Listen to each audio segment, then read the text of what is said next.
శ్రీ గురుభ్యో నమః. శ్రీ సూక్త పూజా విధానంతో లక్ష్మీదేవి పూజ. గురుర్బ్రహ్మా గురుర్విష్ణుః గురుర్దేవో మహేశ్వరః గురుః సాక్షాత్ పరబ్రహ్మ తస్మై శ్రీ గురవే నమః. శుక్లాంబరధరం విష్ణుం శశివర్ణం చతుర్భుజం ప్రసన్నవదనం ధ్యాయేత్ సర్వవిఘ్నోపశాంతయే. ధ్యానం. యా సా పద్మాసనస్థా విపులకటితటీ పద్మపత్రాయతాక్షీ గంభీరావర్తనాభిః స్తనభరనమితా శుభ్రవస్త్రోత్తరీయా లక్ష్మీర్దివ్యై గజేంద్రైర్మణిగణఖచితైः స్నాపితా हेमकुम्भैः नित्यं सा पद्महस्ता मम वसतु गृहे सर्वमाङ्गल्ययुक्ता लक्ष्मीं क्षीरसमुद्रराजतनयां श्रीरङ्गधामेश्वरीं दासीभूतसमस्तदेववनितां लोकैकदीपाङ्कुरां श्रीमन्मन्दकटाक्षलब्धविभवब्रह्मेन्द्रगङ्गाधरां त्वां त्रैलोक्यकुटुम्बिनीं सरसिजां वन्दे मुकुन्दप्रियाम् सहस्रदलपद्मस्य कर्णिकावासिनीं परां शरत्पार्वणकोटीन्दुप्रभाजुष्टकरां वरां स्वतेजसा प्रज्वलन्तीं सुखदृश्यां मनोहरां प्रतप्तकाञ्चननिभां शोभां मूर्तिमतीं सतीं रत्नभूषणभूषाढ्यां शोभितां पीतवासना ईषद्दास्य प्रसन्नास्यां रम्यां सुस्थिरयौवनां सर्वसम्पत्प्रदात्रीं च महालक्ष्मीं भजे शुभां ध्यानेनानेन तां ध्यात्वा चोपचारैः सुसंयुतः ॐ श्रीमहालक्ष्मीदेव्यै नमः. ध्यायामि. आवाहनम्. हिरण्यवर्णां हरिणीं सुवर्णरजतस्रजां चन्द्रां हिरण्मयीं लक्ष्मीं जातवेदो ममावह सहस्रदलपद्मस्थां स्वस्थां च सुमनोहरां शान्तां च श्रीहरेः कान्तां तां भजे जगतां प्रसूम्. ॐ श्रीमहालक्ष्मीदेव्यै नमः. आवाहयामि. आसनम्. ताम् आवह जातवेदो लक्ष्मीमनपगामिनीं यस्यां हिरण्यं विन्देयं गामस्यं पुरुषानहम् अमूल्यरत्नखचितं निर्मितं विश्वकर्मणा आसनं च विचित्रं च महालक्ष्मी प्रतिगृह्यताम्. ॐ श्रीमहालक्ष्म्यै नमः. नवरत्नखचितसुवर्णसिंहासनं समर्पयामि. पाद्यम्. अश्वपूर्वां हस्तिनादप्रबोधिनीं श्रियं देवीमुपह्वये श्रीर्मा देवी जुषताम् पुष्पचन्दनदूर्वादिसंयुतं जाह्नवीजलम् शङ्खगर्भस्थितं शुद्धं गृह्यतां पद्मवासिनी. ॐ श्रीमहालक्ष्म्यै नमः. पादयोः पाद्यं समर्पयामि. अर्घ्यम्. कांसोऽस्मितां हिरण्यप्राकारामार्द्रां ज्वलन्तीं तृप्तां तर्पयन्तीं पद्मे स्थितां पद्मवर्णां तामिहोपह्वये श्रियम्. शुद्धं गङ्गोदकमिदं सर्ववन्दितमीप्सितं पापेध्मवह्निरूपं च गृह्यतां कमलालये. ॐ श्रीमहालक्ष्म्यै नमः. हस्तयोः अर्घ्यं समर्पयामि. आचमनीयम्. चन्द्रां प्रभासां यशसा ज्वलन्तीं श्रियं लोके देवजुष्टामुदारां तां पद्मिनीगुंयीं शरणमहं प्रपद्ये लक्ष्मीर्मेनस्य तां त्वां ऋणे पुण्यतीर्थोदकं चैव विशुद्धं शुद्धिदं सदा गृह्यतां कृष्णकान्ते त्वं रम्यमाचमनीयकम्. ॐ श्रीमहालक्ष्म्यै नमः. मुखे आचमनीयं समर्पयामि. मधुपर्कम्. कापिलं दधिकुन्देन्दुधवलं मधुसंयुतं स्वर्णपात्रस्थितं देवी मधुपर्कं गृहाण भोः। ॐ श्रीमहालक्ष्मी नमः। मधुपर्कं समर्पयामि। पञ्चामृतस्नानम्। ॐ श्रीमहालक्ष्मी नमः। पञ्चामृतस्नानं समर्पयामि। शुद्धोदकस्नानम्। आदित्यवर्णे तपसोऽधिजातो वनस्पतिस्तव वृक्षोऽधबिल्वः। तस्य फलानि तपसा नुदन्तु मायान्तरायाश्च बाह्या लक्ष्मीः। पञ्चामृतसमायुक्तम् जाह्नवीसलिलं शुभम्। गृहाण विश्वजननि स्नानार्थं भक्तवत्सले। ॐ श्रीमहालक्ष्मी नमः। शुद्धोदकस्नानं समर्पयामि। स्नानानन्तरं शुद्ध आचमनीयं समर्पयामि। वस्त्रम् उपैतुमां देवसखः कीर्तिश्च मणिना सह। प्रादुर्भूतोऽस्मि राष्ट्रेऽस्मिन् कीर्तिमृद्धिं ददातु मे। देहसौन्दर्यबीजं च सदा शोभाविवर्धनम्। कार्पासजं च कृमिजं वसनं देवि गृह्यताम्। ॐ श्रीमहालक्ष्मी नमः। वस्त्रयुग्मं समर्पयामि। व्यजनचामरम् क्षुत्पिपासामलां ज्येष्ठामलक्ष्मीर्नाशयाम्यहम्। आभूतिमसमृद्धिं च सर्वान् निर्नुद मे गृहात्। शीतवायुप्रदं चैव दाहे च सुखदं परम्। कमले गृह्यतां चेदं व्यजनं श्वेतचामरम्। ॐ श्रीमहालक्ष्मी नमः। व्यजनचामरैर्वीचयामि। गन्धादिपरिमलद्रव्याणि गन्धद्वारां दुराधर्षां नित्यपुष्टां करीषिणीम्। ईश्वरीगुं सर्वभूतानां तामिहोपह्वये श्रियम्। शुद्धिदं शुद्धिरूपं च सर्वमङ्गलमङ्गलम्। गन्धवस्तूद्भवं रम्यं गन्धं देवि प्रगृह्यताम्। ॐ श्रीमहालक्ष्मी नमः। श्रीगन्धं समर्पयामि। मलयाचलसम्भूतं वृक्षसारं मनोहरम्। सुगन्धियुक्तं सुखदं चन्दनं देवि गृह्यताम्। ॐ श्रीमहालक्ष्मी नमः। रक्तचन्दनं समर्पयामि। सिन्धूरं रक्तवर्णं च सिन्धूरतिलकप्रिये। भक्त्या दत्तं मया देवी सिन्धूरं प्रतिगृह्यताम्। ॐ श्रीमहालक्ष्मी नमः। सिन्धूरं समर्पयामि। कुङ्कुमं कामदं दिव्यं कुङ्कुमं कामरूपिणम्। अखण्डकामसौभाग्यं कुङ्कुमं प्रतिगृह्यताम्। ॐ श्रीमहालक्ष्मी नमः। कुङ्कुमं समर्पयामि। सुगन्धियुक्तं तैलं च सुगन्धामलकीजलम्।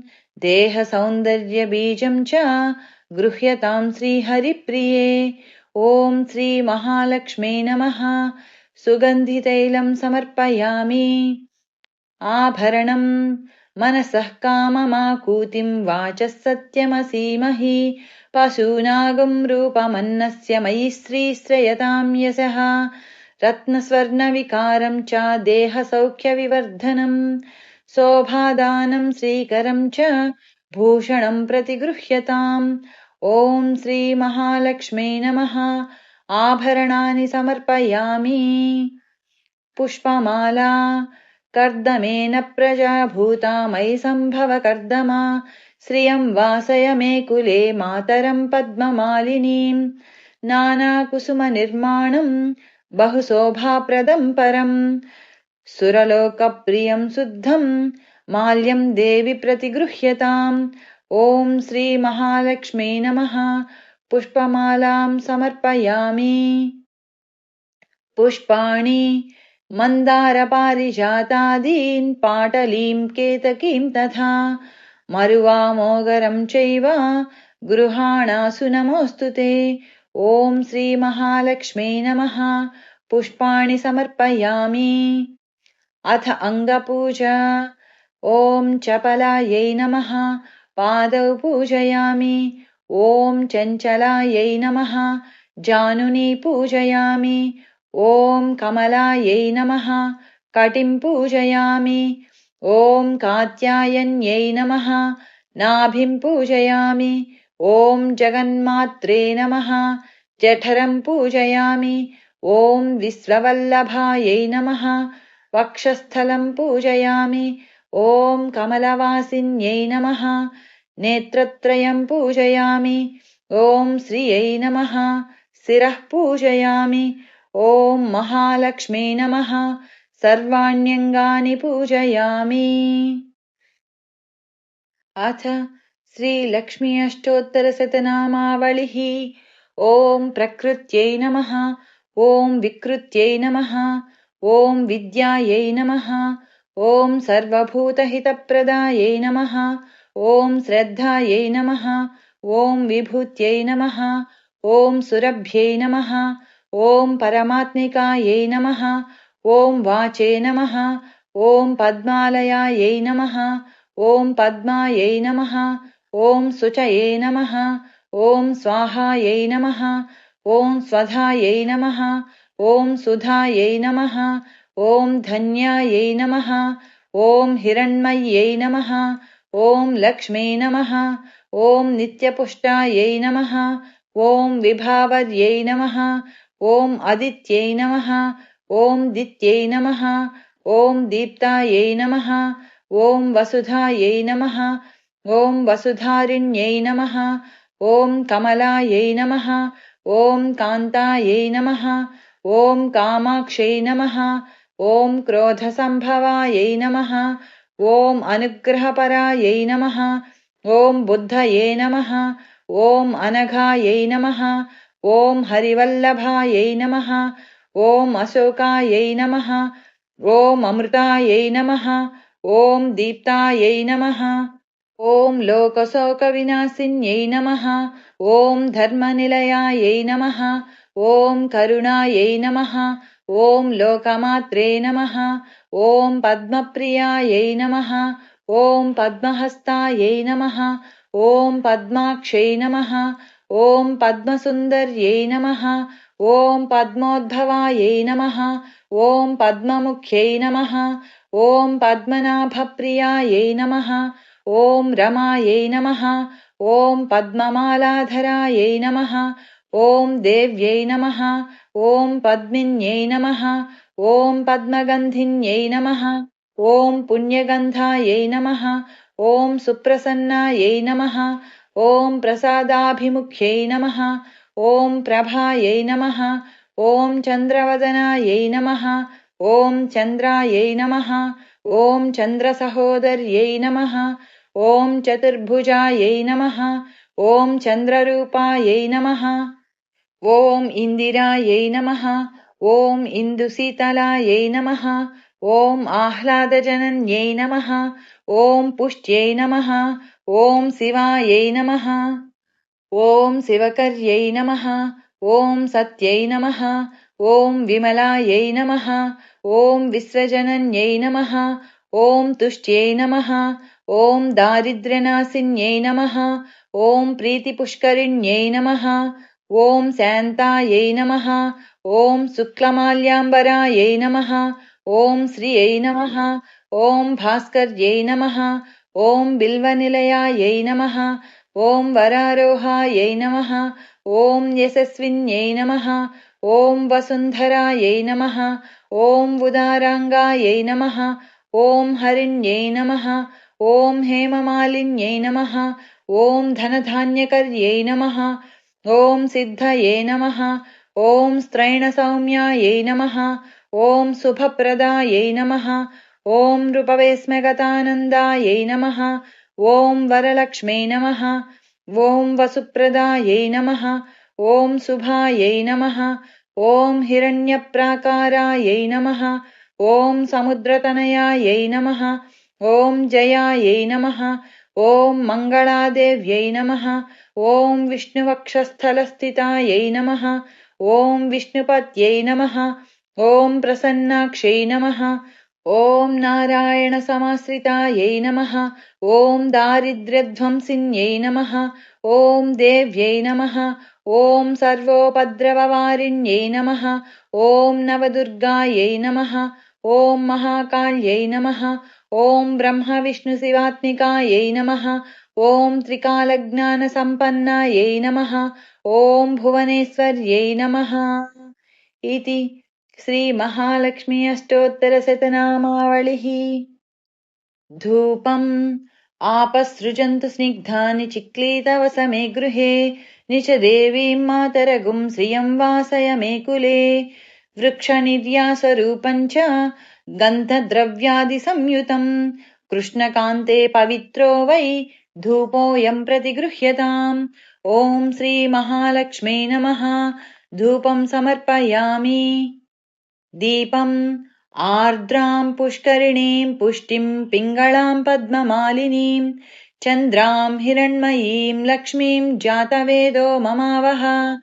जगच्चक्षुस्वरूपं च ध्वान्तप्रध्वंसकारणम् प्रदीपं शुद्धरूपं च गृह्यतां परमेश्वरी।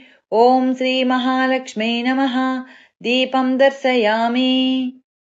नैवेद्यम् आर्द्रां यः करिणीं यष्टिं सुवर्णां हेममालिनीं सूर्यां हिरण्मयीं लक्ष्मीं जातवेदो ममावह। नानोपहाररूपं च नानारससमन्वितं नानास्वादुकरं चैव नैवेद्यं प्रतिगृह्यताम्। ॐ श्रीमहालक्ष्मै नमः। नैवेद्यं समर्पयामि। ॐ भूर्भुवस्सुवः तत्सवितुर्वरेण्यं भर्गो देवस्य धीमहि धियो यो नः प्रचोदयात्। सत्यं त्वाऋतेन परिषिञ्चामि। సాయంకాలమైతే ఋతం త్వా సత్యేన పరిషించామి అమృతమస్తు అమృతోపస్తరణమసి స్వాహ. ఓం ప్రాణాయ స్వాహ. ఓం అపానాయ స్వాహ. ఓం వ్యానాయ స్వాహ. ఓం ఉదానాయ స్వాహ. ఓం సమానాయ స్వాహ. మధ్యే మధ్యే పానీయం సమర్పయామి. అమృతాపిధానమసి उत्तरापोसनं समर्पयामि. हस्तौ प्रक्षालयामि। पादौ प्रक्षालयामि। शुद्ध आचमनीयं समर्पयामि. आचमनं शीतलं निर्मलं तोयं कर्पूरेण सुवासितम् आचम्यतां मम जलं प्रसीद त्वं महेश्वरी. ॐ श्रीमहालक्ष्मै नमः. आचमनीयं समर्पयामि. ताम्बूलं तां म आवह जातवेदो लक्ष्मीमनपगामिनीं यस्यां हिरण्यं प्रभूतं गावो दास्योऽस्वान् विन्देयं पुरुषानहम्. ताम्बूलं च वरं रम्यं कर्पूरादिसुवासितं जिह्वाजाड्यच्छेदकरं ताम्बूलं देवि गृह्यताम्. ॐ श्रीमहालक्ष्मै नमः. ताम्बूलं समर्पयामि. फलं नानाविधानि रम्याणि पक्वानि च फलानि तु स्वादुरस्यानि कमले गृह्यतां फलदानि च. ॐ श्रीमहालक्ष्मै नमः. फलानि समर्पयामि. दक्षिण हिरण्यगर्भगर्भस्थं हेमबीजं विभावसोः अनन्तपुण्यफलदम् अतः शान्तिं प्रयच्छ मे. ॐ श्रीमहालक्ष्मै नमः. दक्षिणां समर्पयामि. नीराजनं सम्राजं च विराजं च चाभिस्त्रीर्याचनो गृहे लक्ष्मीराष्ट्रस्य या मुखे तया मासगं सृजामसि. चक्षुर्धं सर्वलोकानां तिमिरस्य निवारण आर्तिक्यं कल्पितं भक्त्या गृहाण परमेश्वरी. सन्ततश्रीरस्तु समस्तसन्मङ्गलानि सन्तु नित्यश्रीरस्तु नित्यमङ्गलानि भवन्तु. ॐ श्रीमहालक्ष्मै नमः. नीराजनं समर्पयामि. नीराजनानन्तरं शुद्ध आचमनीयं समर्पयामि. मन्त्रपुष्पम् ॐ महादेव्यै च विद्महे विष्णुपत्नी च धीमहि तन्नो लक्ष्मीः प्रचोदयात्. सद्भावपुष्पाण्यादाय सहज प्रेमरूपिणे लोकमात्रे ददाम्यद्य प्रीत्या सङ्गृह्यतां सदा। ॐ श्रीमहालक्ष्मे नमः। मन्त्रपुष्पाञ्जलिं समर्पयामि। आत्मप्रदक्षिणनमस्काराम्। यानि कानि च पापानि जन्मान्तरकृतानि च तानि तानि प्रणश्यन्ति प्रदक्षिणपदे पदे। पापोऽहं पापकर्माहं पापात्मा पापसम्भवा। त्राहि मां कृपया देवी शरणागतवत्सले। अन्यथा शरणं नास्ति त्वमेव शरणं मम। तस्मात् कारुण्यभावेन रक्ष मां परमेश्वरी। ॐ श्रीमहालक्ष्मे नमः। आत्मप्रदक्षिणनमस्कारान् समर्पयामि। ॐ श्रीमहालक्ष्मे नमः। छत्रमाच्छादयामि चामरैर्वीचयामि नृत्यं दर्शयामि गीतं श्रावयामि आन्दोलिकानारोहयामि अश्वानारोहयामि गजानारोहयामि समस्तराजोपचार देवोपचार शक्त्योपचार भक्त्योपचार पूजां समर्पयामि। यद्यद्द्रव्यमपूर्वं च पृथिव्यामतिदुर्लभं देवभूषाढ्य भोग्यं च तद्द्रव्यं देवि गृह्यताम्। सुरासुरेन्द्रादिकिरीटमौक्तिकैर्युक्तं सदा यत्तव पादकञ्चनं परावरं पातु वरं सुमङ्गलं नमामि भक्त्या तव कामसिद्धये। भवानि त्वं महालक्ष्मी सर्वकामप्रदायिनी सुपूजिता प्रसन्ना स्यान्महालक्ष्मे नमोऽस्तु ते। नमस्ते सर्वदेवानां वरदासि हरिप्रिये। या गतिस्त्वस्त्रप्रपन्नां सा मे भूयात् त्वदर्चनात्। ॐ श्रीमहालक्ष्मे नमः। प्रार्थना नमस्कारान् समर्पयामि। नमस्ते सर्वदेवानां वरदासि हरिप्रिये। या गतिस्त्वत्प्रपन्नानां सा मे भूयात् त्वदर्चनात्। विश्वरूपस्य भार्यासि पद्मे पद्मालये शुभे। महालक्ष्मि नमस्तुभ्यं सुखरात्रिं कुरुष्व मे। वर्षकाले महाघोरे यन्मया दुष्कृतं कृतं सुखरात्रिः प्रभातेऽद्य तन्मे लक्ष्मीं व्यपोहतु। या रात्रिः सर्वभूतानां या च देवेष्वस्थिता संवत्सरप्रिया या च सा मामस्तु सुमङ्गलम्। माता त्वं सर्वभूतानां देवानां सृष्टिसम्भवाम् आख्याता भूतले देवी सुखरात्रि नमोऽस्तु ते। दामोदरि नमस्तेऽस्तु नमस्त्रैलोक्यमातृके। नमस्तेऽस्तु महालक्ष्मी त्राहि मां परमेश्वरी। शङ्खचक्रगदाहस्ते शुभ्रवर्णे शुभानने मह्यमिष्टवरं देहि सर्वसिद्धिप्रदायिनी। नमस्तेऽस्तु महालक्ष्मी महासौख्यप्रदायिनी। सर्वदा देहि मे द्रव्यं धनं धान्यं धरां हर्षं कीर्तिमायुर्यशः श्रियः। तुरगान् दन्तिनः पुत्रान् महालक्ष्मी प्रयच्छ मे। यन्मया वाञ्छितं देवी तत्सर्वं सफलं कुरु। न बाधन्तां कुकर्माणि सङ्कटान्मे निवारय। न्यूनं वाप्यतुलं वापि यन्मया मोहितं कृतं सर्वं तदस्तु सम्पूर्णं त्वत्प्रसादान् महेश्वरी। क्षमा प्रार्थना।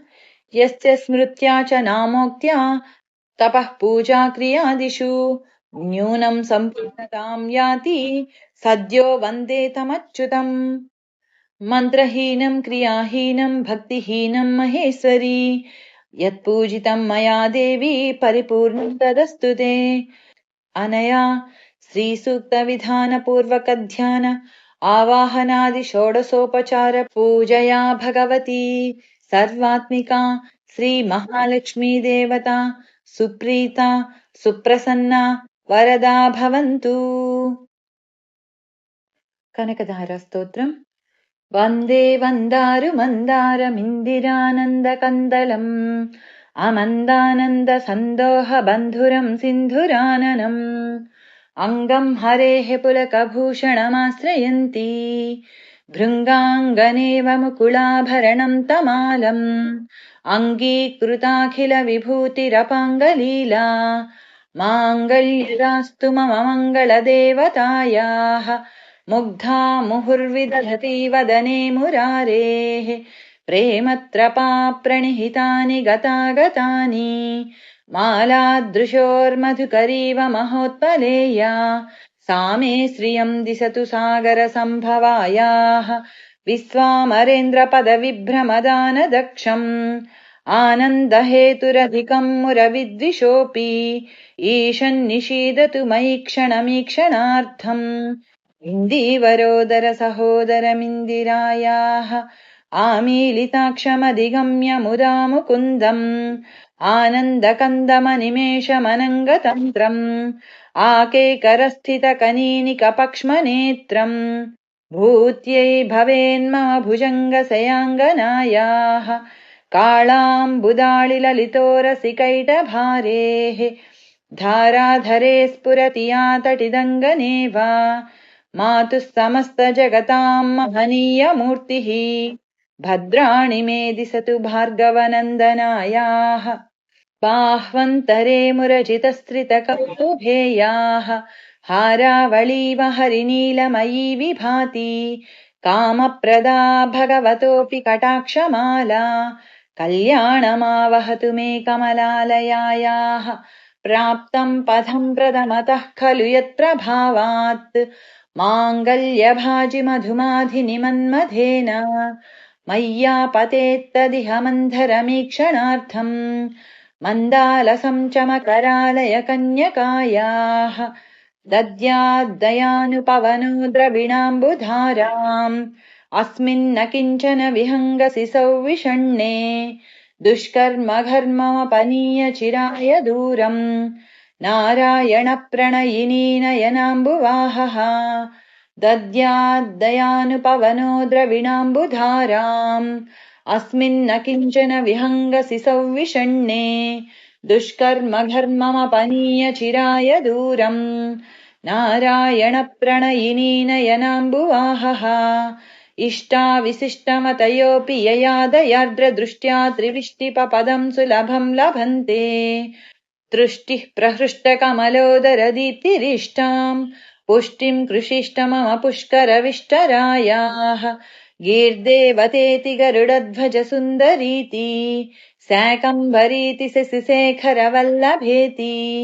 सृष्टिस्थितिप्रलयकेलिषु संस्थितायै तस्यै नमस्त्रिभुवनैकगुरोस्तरुण्यैः श्रुत्यै नमोऽस्तु शुभकर्मफलप्रसूत्यै रत्यै नमोऽस्तु रमणीयगुणार्णवायै शक्त्यै नमोऽस्तु शतपत्रनिकेतनायै पुष्ट्यै नमोऽस्तु पुरुषोत्तमवल्लभायै नमोऽस्तु नाळीकनिभाननायै नमोऽस्तु दुग्धोदधिजन्मभूम्यै नमोऽस्तु सोमामृतसोदरायै नमोऽस्तु नारायणवल्लभायै सम्पत्कराणि सकलेन्द्रियनन्दनानि साम्राज्यदानविभवानि सरोरुहाक्षि त्वद्वन्दनानि दुरितोद्धरणोद्यतानि मामेव मातरनिशं कलयन्तु नान्ये यत्कटाक्षसमुपासनाविधिः सेवकस्य सकलार्थसम्पदः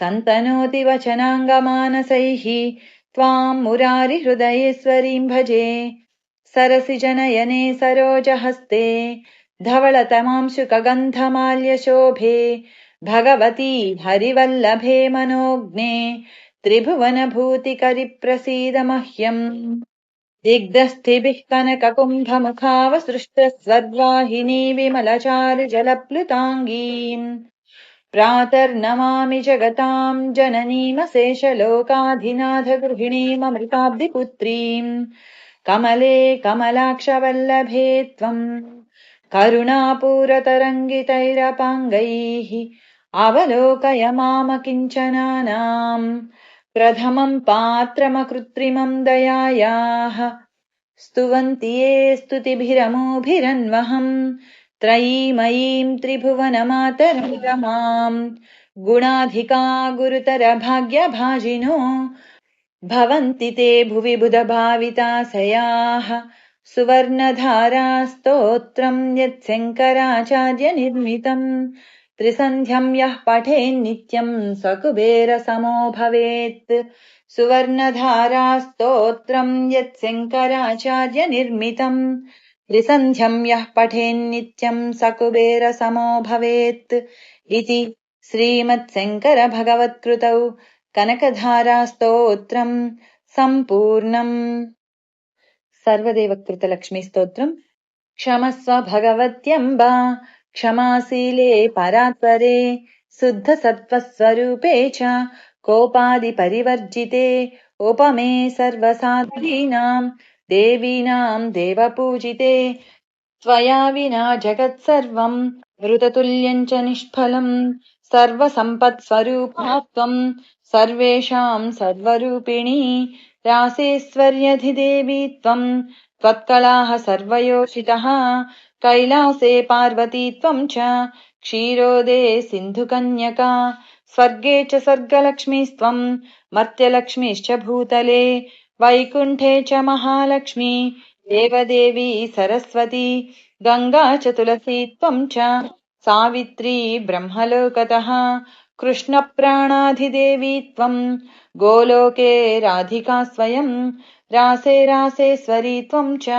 वृन्दावने वने कृष्णप्रिया त्वम् भाण्डीरे चन्द्राचन्दनकानने विरजा चम्पकवने शतशृङ्गे च सुन्दरी पद्मावती पद्मवने मालती मालतीवने कुन्ददन्ती कुन्दवने सुशीला केतकीवने कदम्बमाला त्वम् देवी कदम्बकाननेऽपि च राज्यलक्ष्मी राजगेः गृहलक्ष्मीर्गृहे गृहे इत्युक्त्वा देवताः सर्वाः मुनयो मनवस्तथा रुरुद्दुर्नम्रवदनाः शुष्ककण्ठोष्ठतालुकाः इति लक्ष्मीस्तवम् पुण्यम् सर्वदेवैः कृतम् शुभम् यः पठेत् प्रातरुत्थाय स वै सर्वम् लभेत् ध्रुवम् अभार्यो लभते भार्याम् विनीताम् सुसुताम् सतीम् सुशीलाम् सुन्दरीम् रम्याम् अतिसुप्रियवादिनीम् पुत्रपौत्रवतीम् शुद्धाम् कुलजाम् कोमलाम् वराम् अपुत्रो लभते पुत्रम् वैष्णवम् चिरञ्जीविनम् परमैश्वर्ययुक्तम् च विद्यावन्तम् यशस्विनम् भ्रष्टराज्यो लभेद्राज्यम् भ्रष्टस्त्रीर्लभते श्रियम् हतबन्धुर्लभेद्बन्धुम् धनभ्रष्टो धनम् लभेत् कीर्तिहीनो लभेत् कीर्तिम् प्रतिष्ठाम् च लभेद्ध्रुवम् सर्वमङ्गलदम् स्तोत्रम् शोकसन्तापनाशनम् हर्षानन्दकरम् सस्वत् धर्ममोक्षसुहृत्पदम् इति सर्वदेवकृतलक्ष्मीस्तोत्रम् सम्पूर्णम्। श्रीलक्ष्मी अष्टोत्तरशतनामस्तोत्रम्। देव्य उवाच देवदेव महादेव त्रिकालज्ञमहेश्वर करुणाकर देवेश भक्तानुग्रहकारक अष्टोत्तरशतम् लक्ष्मा श्रोतुमिच्छामि तत्त्वतः।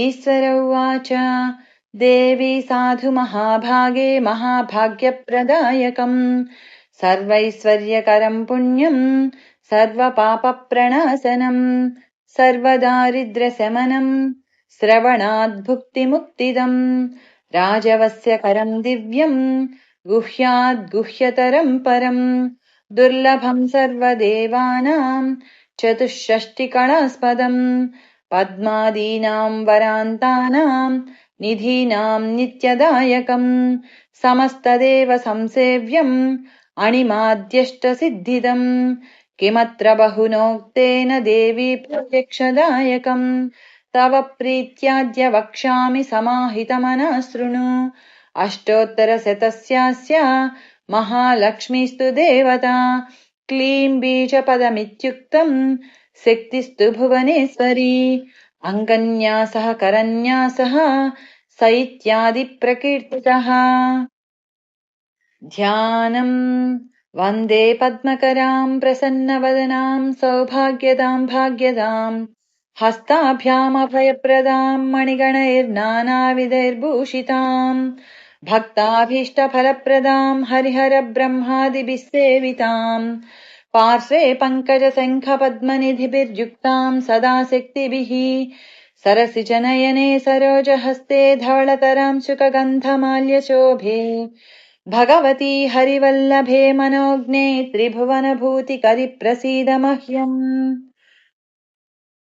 ॐ प्रकृतिं विकृतिं विद्यां सर्वभूतहितप्रदां श्रद्धां विभूतिं सुरभिं नमामि परमात्मिकां वाचं पद्मालयां पद्मां सुचिं स्वाहां स्वधां सुधां धन्यां हिरण्मयीं लक्ष्मीं नित्यपुष्टां विभावरीम् अदितिं च दितिं दीप्तां वसुधां वसुधारिणीं नमामि कमलां कान्तां कामाक्षीं क्रोधसम्भवाम् अनुग्रहपरां बुद्धिं अनघां हरिवल्लभाम् अशोकामृतां दीप्तां लोकशोकविनाशिनीं नमामि धर्मनिलयां करुणां लोकमातरम् पद्मप्रियां पद्महस्तां पद्माक्षीं पद्मसुन्दरीं पद्मोद्भवां पद्ममुखीं पद्मनाभप्रियां रमाम् पद्ममालाधरां देवीं पद्मिनीं पद्मगन्धिनीं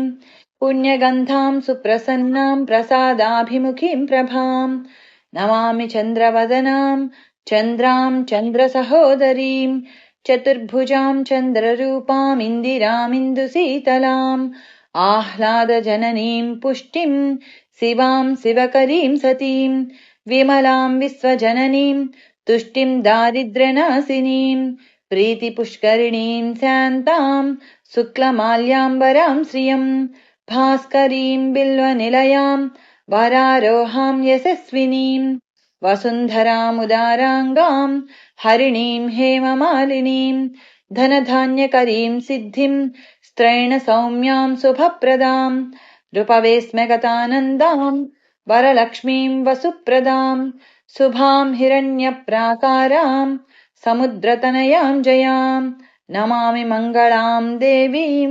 विष्णुवक्षस्थलस्थितां विष्णुपत्नीं प्रसन्नाक्षीं नारायणसमाश्रितां दारिद्र्यध्वंसिनीं देवीं सर्वोपद्रववारिणीं नवदुर्गां महाकालीं ब्रह्मविष्णुशिवात्मिकां त्रिकालज्ञानसम्पन्नां नमामि भुवनेश्वरीम् लक्ष्मीं क्षीरसमुद्रराजतनयां श्रीरङ्गधामेश्वरीं दासीभूतसमस्तदेववनितां लोकैकदीपाङ्कुरां श्रीमन्मन्दकटाक्षलब्धविभवब्रह्मेन्द्रगङ्गाधरां त्वां त्रैलोक्यकुटुम्बिनीं सरसिजां वन्दे मुकुन्दप्रियाम् मातर्नमामि कमले कमलायताक्षी श्रीविष्णुहृत्कमलवासिनि विश्वमातः क्षीरोदजे कमलकोमलगर्भगौरी लक्ष्मी प्रसीद सततं नमतां शरण्ये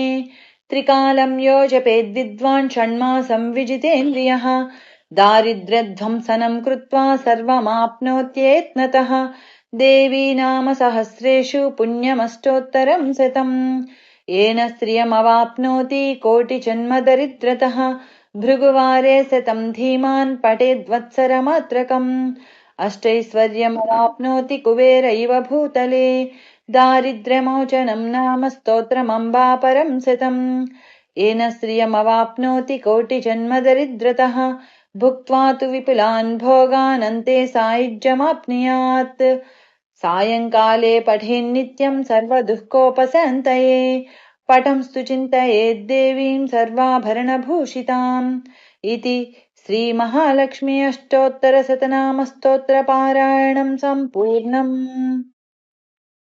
వరలక్ష్మి వ్రతకథ ప్రారంభం. సూత పౌరాణికుండు సౌనకుడు మొదలగు మహర్షులను చూచి ఇట్లనియే: మునివర్యులారా, స్త్రీలకు సకల సౌభాగ్యంబులు కలుగునట్టి ఒక వ్రతరాజంబును పరమేశ్వరుడు పార్వతీదేవికిన్ చెప్పే. దానిని చెప్పెద వినుడు. ఒకప్పుడు కైలాస పర్వతమున వజ్ర విద్రుమ వైఢూర్యాది మణిగణ ఖచ్చితంబగు సింహాసనమునందు పరమేశ్వరుండు కూర్చుండియుండా పార్వతీదేవి పరమేశ్వరునకు నమస్కరించి, దేవా, లోకమున స్త్రీలు ఏ వ్రతం వనర్చినా సర్వ సౌభాగ్యంబును పుత్రపౌత్రాదులం కలిగి సుఖంబుగా ఉందురో అట్టి వ్రతంబు నాకు ఆనతీయవలయును అనిన పరమేశ్వరుండిట్లనియే. ఓ మనోహరి, స్త్రీలకు పుత్రపౌత్రాది సంపత్తులు కలుగంజేసెడి వరలక్ష్మీ వ్రతంబను ఒక వ్రతంబు కలదు. ఆ వ్రతంబును శ్రావణమాస శుక్లపక్ష పూర్ణిమకు ముందుగా వచ్చెడి శుక్రవారము నాడు చేయవలెను అనిన పార్వతీదేవి ఇట్లనియే. ఓ లోకారాధ్య, నీవు ఆనతిచ్చిన వరలక్ష్మీ వ్రతమును ఎట్లు చేయవలయును? ఆ వ్రతమునకు విధి ఏమి? ఏ దేవతను పూజింపవలయును? పూర్వంబు ఎవరిచే ఈ వ్రతం ఆచరింపబడినది? వీనినెల్లా వివరంబుగా వచింపవలయునని ప్రార్థింప పరమేశ్వరుండు పార్వతీదేవిని గాంచి ఇట్లనియే. ఓ కాత్యాయని, వరలక్ష్మీ వ్రతంబు సవిస్తారంబుగా చెప్పెద వినుము. మగధ దేశంబున కుండినంబను ఒక పట్టణము కలదు. ఆ పట్టణము బంగారు ప్రాకారంబులతోడను బంగారు గోడలు కల ఇండ్లతోడను కూడియుండును. అట్టి పట్టణమునందు చారుమతి అను ఒక బ్రాహ్మణ స్త్రీ గలదు.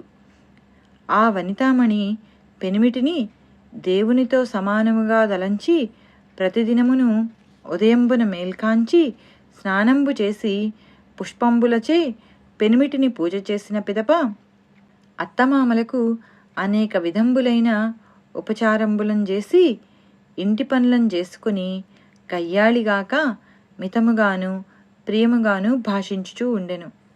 ఇట్లుండా ఆ మహాపతివ్రతయందు మహాలక్ష్మికి అనుగ్రహంబు కలిగి ఒకనాడు స్వప్నంబున ప్రసన్నయ్యై, ఓ చారుమతి, నేను వరలక్ష్మీదేవిని.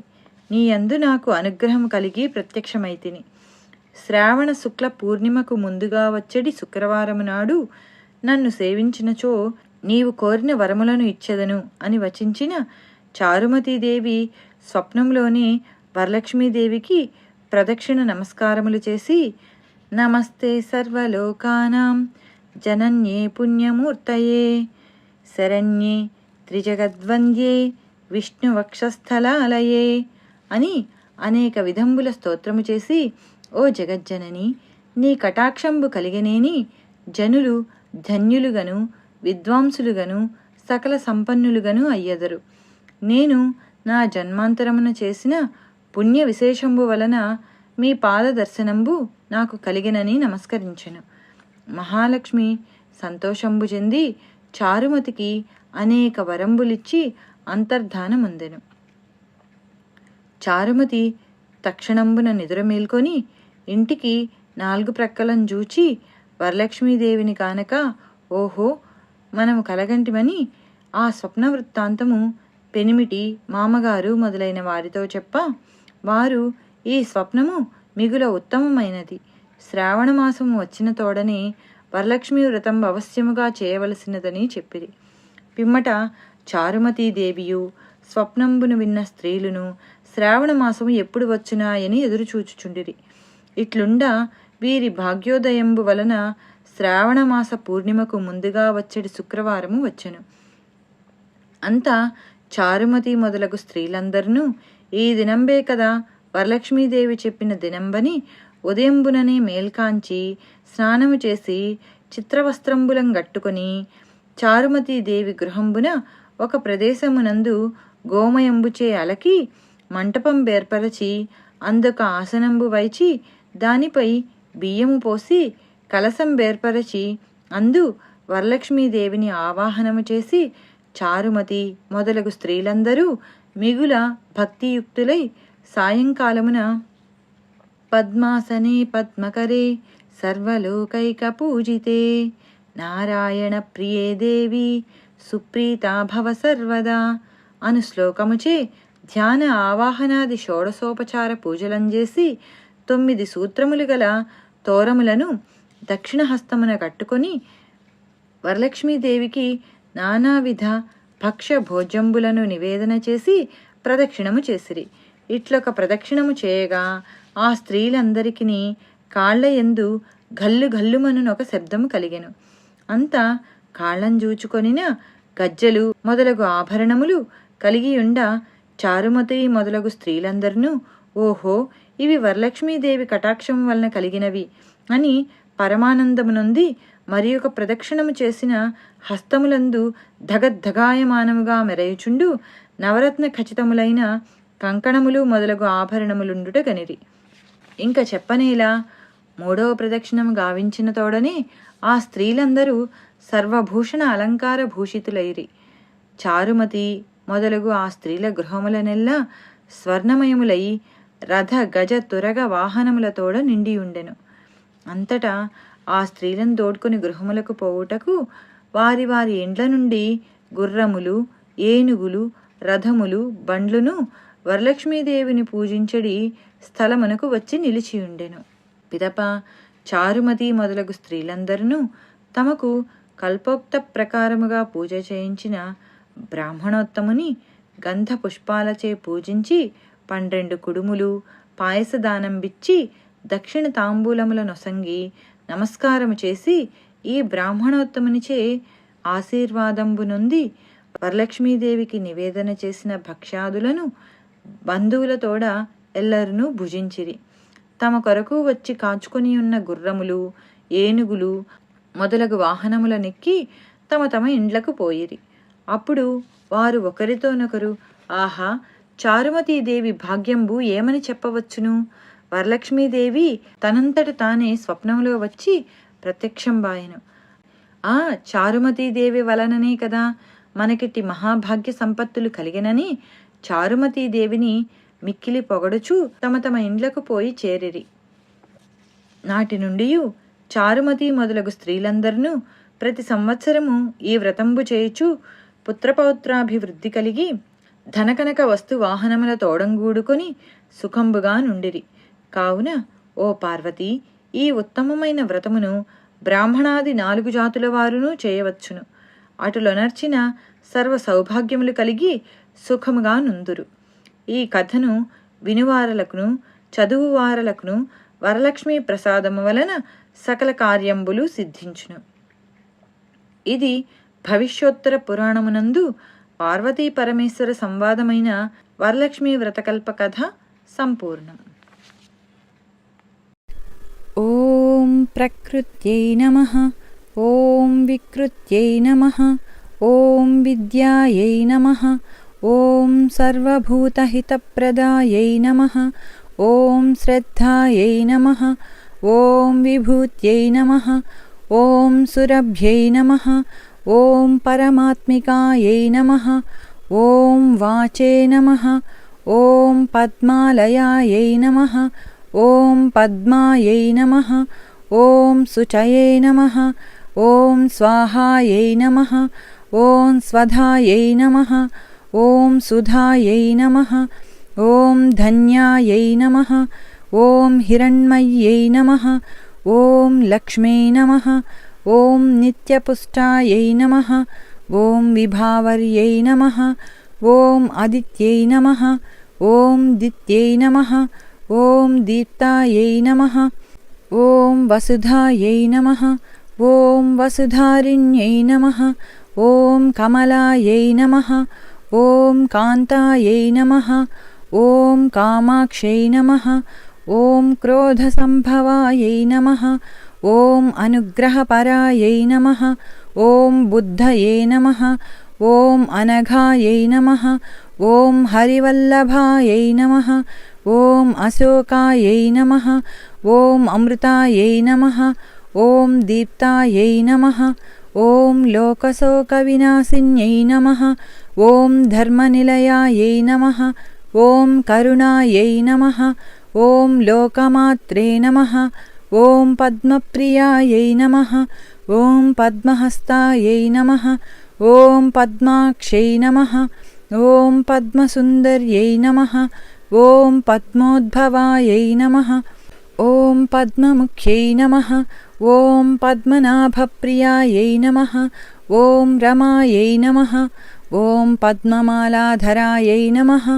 ఓం దేవ్యై నమః. ॐ पद्मिन्यै नमः ॐ पद्मगन्धिन्यै नमः ॐ पुण्यगन्धायै नमः ॐ सुप्रसन्नायै नमः ॐ प्रसादाभिमुख्यै नमः ॐ प्रभायै नमः ॐ चन्द्रवदनायै नमः ॐ चन्द्रायै नमः ॐ चन्द्रसहोदर्यै नमः ॐ चतुर्भुजायै नमः ॐ चन्द्ररूपायै नमः ॐ इन्दिरायै नमः ॐ इन्दुशीतलायै नमः ॐ आह्लादजनन्यै नमः ॐ पुष्ट्यै नमः ॐ शिवायै नमः ॐ शिवकर्यै नमः ॐ सत्यै नमः ॐ विमलायै नमः ॐ विश्वजनन्यै नमः ॐ तुष्ट्यै नमः ॐ दारिद्र्यनाशिन्यै नमः ॐ प्रीतिपुष्करिण्यै नमः ॐ शान्तायै नमः ॐ शुक्लमाल्याम्बरायै नमः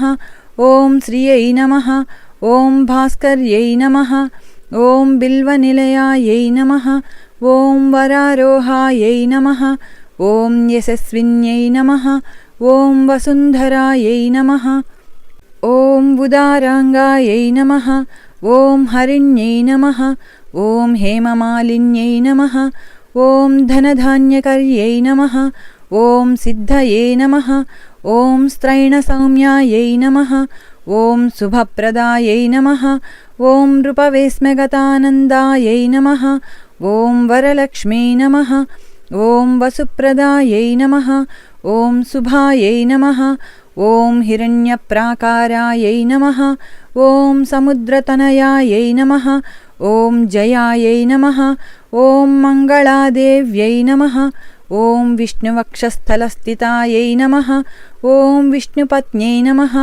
ॐ प्रसन्नाक्षै नमः ॐ नारायणसमाश्रितायै नमः ॐ दारिद्र्यध्वंसिन्यै नमः ॐ देव्यै नमः ॐ सर्वोपद्रववारिण्यै नमः ॐ नवदुर्गायै नमः ॐ महाकाल्यै नमः ॐ ब्रह्मविष्णुशिवात्मिकायै नमः ॐ त्रिकालज्ञानसम्पन्नायै नमः ॐ भुवनेश्वर्यै नमः।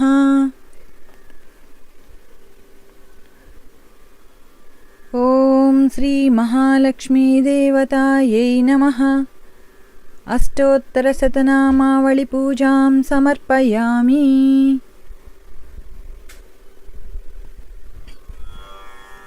यदक्षरपदभ्रष्टं मात्राहीनं तु यद्भवेत् तत्सर्वं क्षम्यतां देवि नारायण नमोऽस्तु ते। कायेन वाचा मनसेन्द्रियैर्वा बुद्ध्यात्मना वा प्रकृते स्वभावात् करोमि यद्यत् सकलं परस्मै नारायणायेति समर्पयामि। स्वस्ति प्रजाभ्य परिपालयन्तां न्यायेन मार्गेण महीं महीषाः। गोब्राह्मणेभ्यः शुभमस्तु नित्यं लोकाः समस्ताः सुखिनो भवन्तु। सर्वे जनाः सुखिनो भवन्तु। समस्तसन्मङ्गलानि सन्तु। ॐ शान्तिः शान्तिः शान्तिः। वासुदेव।